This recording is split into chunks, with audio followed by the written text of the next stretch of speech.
Olá, que a paz esteja no seu coração. Sou eu, Padre Roger Araújo, com você no nosso programa A Bíblia no Meu Dia a Dia. Palavra de Deus, alimento para a nossa vida. Palavra de Deus, alimento que nos conduz a cada dia. O programa A Bíblia no Meu Dia a Dia é uma oportunidade, uma graça que Deus nos dá para fazermos a Léxio Divina, a leitura orante da Palavra de Deus em nossa vida. É essa graça que nós pedimos a cada dia nos alimentar da Palavra do Senhor. Em nome do Pai, e do Filho e do Espírito Santo. Amém. Senhor nosso Deus, dai-nos tua bênção, meu Pai. Dai-nos tua graça, tua luz. Dai-nos a direção, nos aponta Jesus, nosso Mestre e Senhor. Nos enche do poder do teu Espírito. Nos enche da graça do Espírito para mergulharmos na Palavra, para nos alimentarmos da Palavra, para nos preenchermos da Palavra, para que a Palavra esteja em nós e o nosso coração esteja em Deus. Senhor, eis-nos aqui.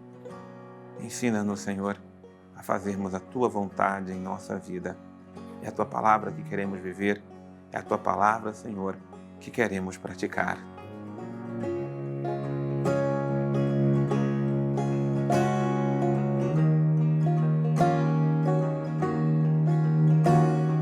Vamos abrir o nosso coração, meu irmão, minha irmã, para meditar e praticar a Palavra de Deus em nossa vida. Vamos abrir o nosso coração para meditar, praticar e vivenciar a Palavra de Deus com todo o nosso ser. Então, a palavra de hoje que vamos meditar está no Evangelho de Marcos 10, de 1 até o versículo 16. Marca aí no seu caderninho de estudo, Marcos 10, de 1 a 16. E também coloque a data de hoje, para você ir acompanhando a sequência do estudo que você está fazendo, da meditação da palavra a cada dia. Essa palavra vem ao nosso encontro. Levantando-se dali, Jesus foi para a região da Judéia, do outro lado do Jordão. As multidões se ajuntaram ao redor dele. Como de costume, novamente se pôs a ensiná-las. Aproximaram-se então alguns fariseus para pô-lo à prova. Perguntaram se era permitido ao homem repudiar sua mulher. Jesus perguntou: "Que vos ordenou Moisés?" Os fariseus responderam: "Moisés permitiu escrever um documento de divórcio e repudiá-la." Jesus então disse: "Foi por causa da dureza do vosso coração que Moisés escreveu este preceito. No entanto, desde o princípio da criação, Deus os fez homem e mulher. Por isso, o homem deixará pai e mãe e se unirá à sua mulher, e os dois se tornarão uma só carne, de modo que já não são dois, mas uma só carne. Portanto, o que Deus uniu, o homem não separe." Então vamos primeiro ao princípio, que já é um princípio, que lá do princípio, que é o versículo 6. Ou seja, desde o princípio da criação, Deus os fez homem e mulher.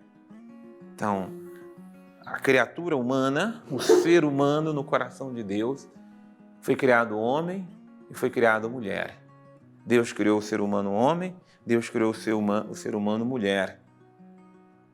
E o homem deixa seu pai e sua mãe e se une à sua mulher.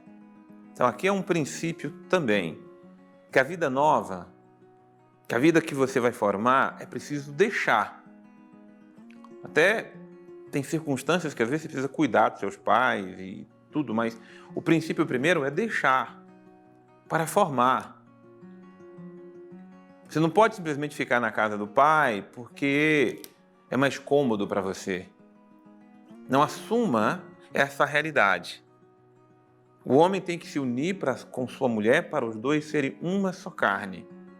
A mulher tem que deixar seus pais para se unir ao homem para serem uma só carne. E quando eu digo uma só carne, é se tornarem um só corpo. Claro que a mulher é mulher, o homem é homem, ninguém perde a sua individualidade. Mas a sacralidade da união, do vínculo, de amor conjugal o tornam uma realidade, eles formam uma família. A família é esse princípio da união do homem com a mulher.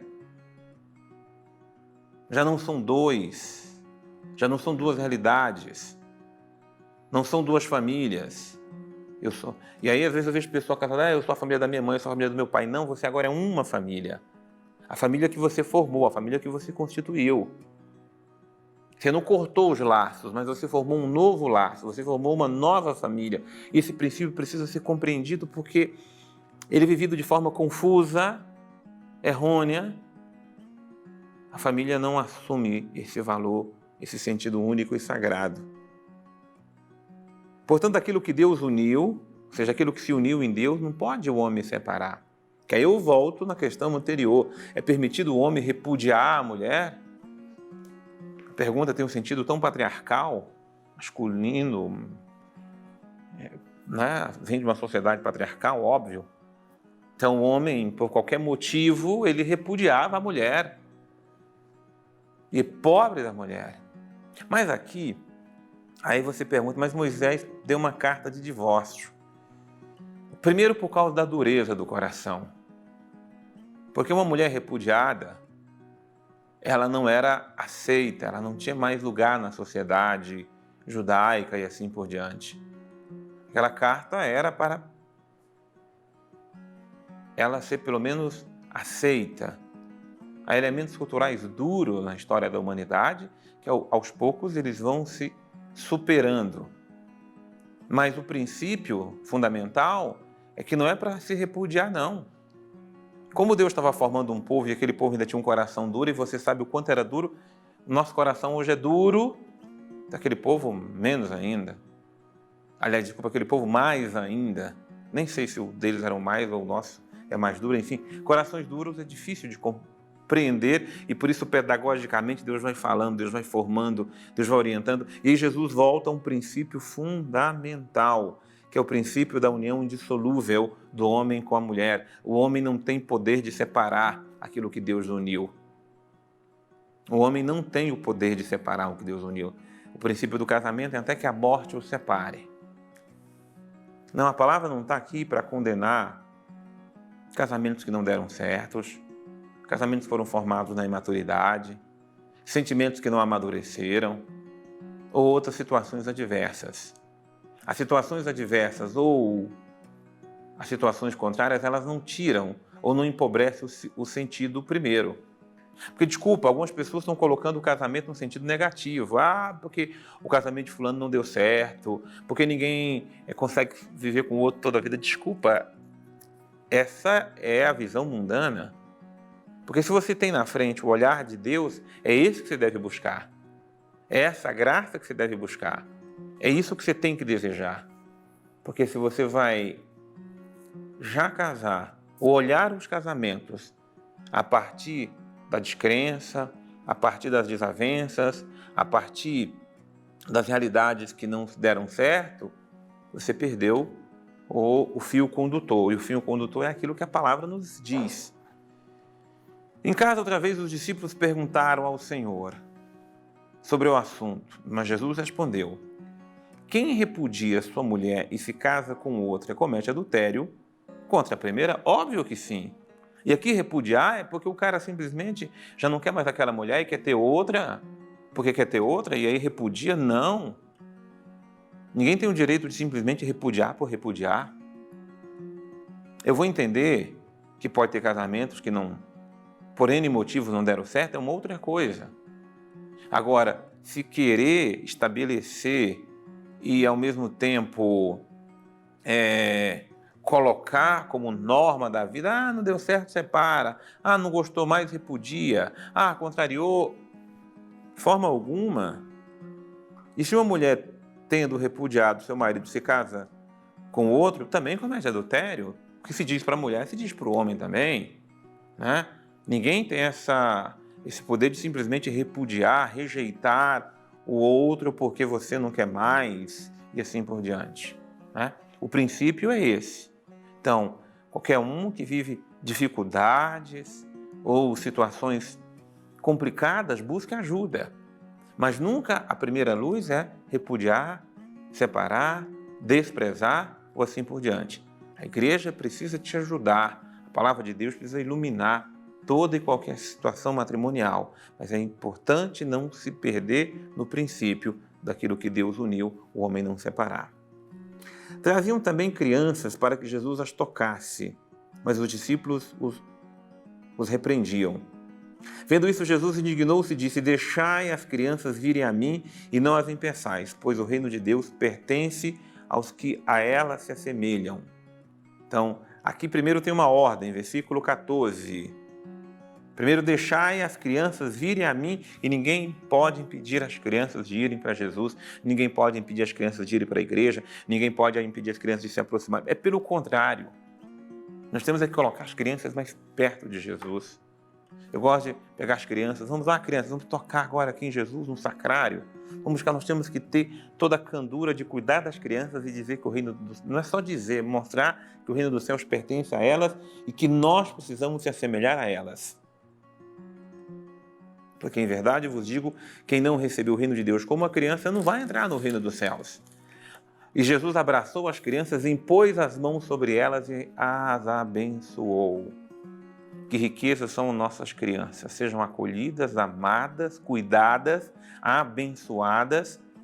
E, por favor, jamais tiremos a pureza das nossas crianças, pelo contrário, precisamos da pureza das crianças para nós entrarmos no reino dos céus, porque o reino dos céus é de quem se parece com elas. Como precisamos dessa graça. Então, por favor, esse princípio, grave aí no seu coração, marque aí na sua Bíblia, também esse versículo 13. Em verdade, quem não receber o reino de Deus como uma criança não entrará no reino dos céus. Sem pureza, sem bondade que há no coração de uma criança, como é que nós entramos no reino dos céus, hein? Seja cada vez mais benditas e abençoadas as nossas crianças.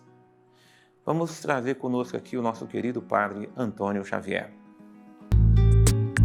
Hoje nós vimos um bloco muito interessante do Evangelho de Marcos e aqui eu quero me ater a um detalhe no final, que é quando Jesus diz: deixai vir a mim as criancinhas, porque aqueles que se assemelham a elas, que são como elas, é que pertence o reino dos céus. Existe sempre uma grande confusão sobre essa colocação em relação às crianças aqui, As crianças, elas são lembradas aqui por Jesus por um detalhe que é um detalhe psicológico muito interessante. As crianças, elas costumam com maior facilidade confiar nas pessoas e se assimilar, se associar ali. As crianças são mais fiéis, são mais ligadas realmente. E é por isso que ele diz como as crianças. Porque esse tipo de atitude das crianças é muito bem-vindo. Ele não está dizendo que são os inocentes no sentido de maturo, aquele que não se preocupa com nada, aquele que é bobo, que é não sei o quê. Não é nada disso, não.